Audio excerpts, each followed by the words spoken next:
नमस्कार दोस्तों। दिल्ली की मुख्यमंत्री रेखा गुप्ता ने आज झुग्गी बस्तियों का निरीक्षण करते हुए एक बड़ा बयान दिया। उन्होंने साफ शब्दों में कहा है कि कांग्रेस सरकारों ने कभी झुग्गी वासियों की परवाह नहीं की, सिर्फ वादे किए लेकिन कोई ठोस काम नहीं किया। सीएम गुप्ता ने बताया कि उनकी सरकार झुग्गी में रहने वाले हर नागरिक को सुकून देने का संकल्प लेकर चल रही है और इसके तहत 700 करोड़ रुपए का विशेष फंड तैयार किया गया है, जो झुग्गी बस्तियों के पुनर्विकास, सुविधाओं और जीवन स्तर को सुधारने के लिए खर्च किए जाएंगे। अपने बयान में रेखा गुप्ता ने अरविंद केजरीवाल पर भी निशाना साधा और उन्होंने कहा कि दिल्ली को गुमराह करने के बाद अब अरविंद केजरीवाल पंजाब को बर्बाद करने में लगे हुए हैं। इसके अलावा उन्होंने ये भी कहा कि जनता को झूठे वादों से नहीं बल्कि जमीनी काम से फर्क महसूस होता है।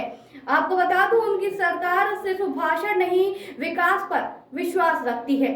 स्पष्ट रूप में आज बताया है कि जिन झुग्गियों में माननीय कोर्ट के यदि आदेश हैं तो उसमें ना कोई सरकार कुछ कर सकती है, ना प्रशासन कुछ कर सकता है। जो कोर्ट के आदेश हैं जिसके कारण से शहर को दिक्कत है, आज मद्रासी कॉलोनी की सच्चाई ये है कि वो बारापुल्ला जो नाला है उसके तट पे बसी हुई है और माननीय कोर्ट ने लगभग 4 बार इस बात को दोहराया कि इन झुग्गियों को हटाना जरूरी है ताकि उस नाले तक मशीनें जा पाएँ, वहाँ पे सफाई हो पाए।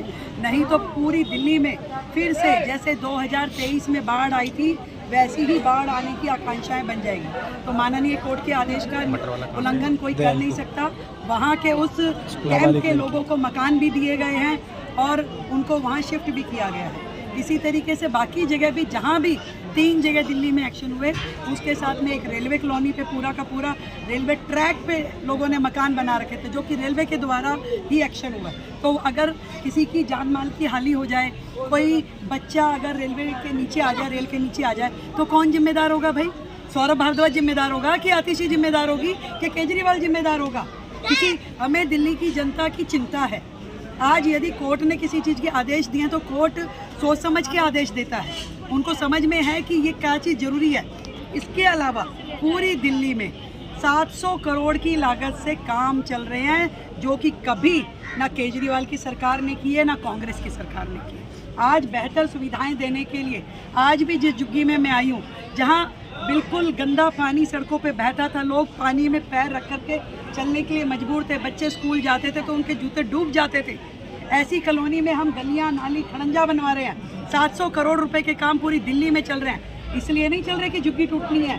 झुग्गी में जब तक व्यक्ति को पक्का मकान नहीं मिल जाता वो वहीं रहेगा और उसके लिए हम बेहतर सुविधाएं देंगे। माननीय कोर्ट का कहीं आदेश होगा तो उसमें हम कुछ कर नहीं सकते। मैम, महिलाओं को लेकर मुख्यमंत्री के इस निरीक्षण दौरे के दौरान उन्होंने कई इलाकों में लोगों से बातचीत की, उनकी समस्याएं सुनी और अफसरों को मौके पर ही समाधान के निर्देश दिए। ये दौरा राजधानी में झुग्गी वासियों के जीवन में सकारात्मक बदलाव लाने की दिशा में एक अहम कदम माना जा रहा है। आपकी इस पर क्या राय है, कमेंट में जरूर बताएं। ऐसे ही लेटेस्ट अपडेट के लिए हमारे चैनल रॉयल बुलेटिन को लाइक, शेयर और सब्सक्राइब करना न भूलें।